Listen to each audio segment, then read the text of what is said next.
नमस्कार दोस्तों, आज के सेगमेंट में हम डिस्कस करेंगे जज और मजिस्ट्रेट में क्या डिफरेंस होता है। तो ध्यान से सुनिएगा यह लेक्चर, और अभी तक चैनल को सब्सक्राइब नहीं किए हैं तो सब्सक्राइब कर लीजिए। तो चलिए शुरू करते हैं। जज और मजिस्ट्रेट दो तरह के केसेस होते हैं, एक होता है सिविल केस और दूसरा होता है क्रिमिनल केस। सिविल केस को हिंदी में कहते हैं व्यवहार विधि या व्यवहार मामले, और उर्दू में दीवानी मामले। और जो क्रिमिनल केसेस हैं उन्हें हिंदी में दांडिक मामले और उर्दू में फौजदारी मामले कहते हैं। तो सिविल केसेस क्या होती हैं, इनकी प्रकृति कैसी होती है, इसकी जानकारी मिलती है CPC 1908 के सेक्शन 9 में। सिविल मामले कौन से हैं? तो ऐसे मामले जिसमें अधिकार अनुतोष या क्षतिपूर्ति की मांग की गई है। और दांडिक मामले कौन से होते हैं? तो ऐसे मामले जिसमें अपराध के लिए प्रावधान है और दंड की मांग की गई है। तो सिविल मामले और दांडिक मामले का एक एक उदाहरण दे दूं।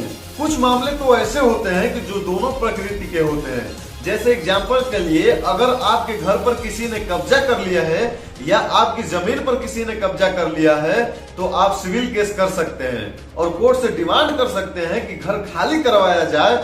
और दूसरी बात, जितने समय के लिए वह व्यक्ति आपके घर पर कब्जा करके रहा है उतने समय के लिए कंपनसेशन या क्षतिपूर्ति दिलवाया जाए। यह होता है सिविल मामला, जहां आपने मांग किया अधिकार की कि आपका घर पे कब्जा हो, और दूसरा की क्षतिपूर्ति की, जितने टाइम के लिए वह उस पे रहा है उतने समय के लिए आपको एक निश्चित रकम दिलवाया जाए। दूसरा तरीका है कि आप इस मामले को क्रिमिनल कोर्ट में ले जाएं, जहां पर आप मांग करें कि आपके घर पे कब्जा करने वाले को जेल में डाला जाए और सजा दिलवाई जाए। तो दोनों तरह के अलग अलग मामले हैं। अगर आपने अधिकार या अनुदेश की मांग की है तो यह सिविल मामला है, और इसकी सुनवाई जो कोई भी करेगा उसे कहेंगे जज, सिविल जज या व्यवहार न्यायाधीश। लेकिन वही आपने दंड की मांग की है तो जो कोई भी इस मामले को सुनेगा उसे कहेंगे दंडाधिकारी मजिस्ट्रेट। इतना ही अंतर है।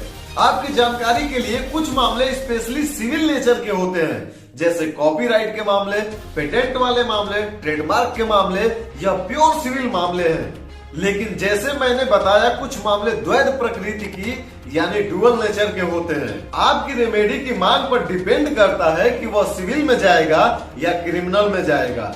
इतनी सारी बातें इंपॉर्टेंट है जज और मजिस्ट्रेट के लिए।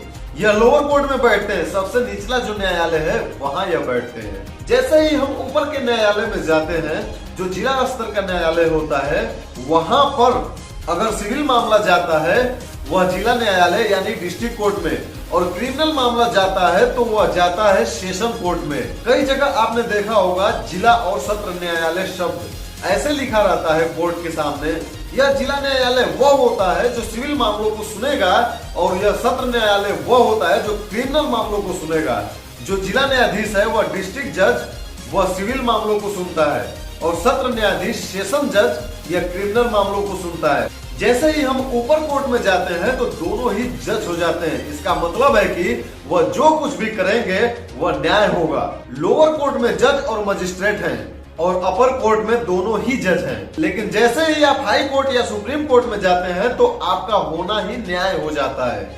इसलिए जो हाई कोर्ट और सुप्रीम कोर्ट के जज हैं उन्हें न्यायमूर्ति कहा जाता है। आपने शब्द सुना होगा न्यायमूर्ति, जस्टिस, मतलब उसका होना ही न्याय है, वही न्याय के प्रतिरूप है। मुझे उम्मीद है दोस्तों यह जानकारी आपके काम की होगी। आज के लिए इतना ही, और आपको किस टॉपिक पे जानकारी चाहिए कमेंट करके जरूर बताएं, और चैनल को सब्सक्राइब करना ना भूलें।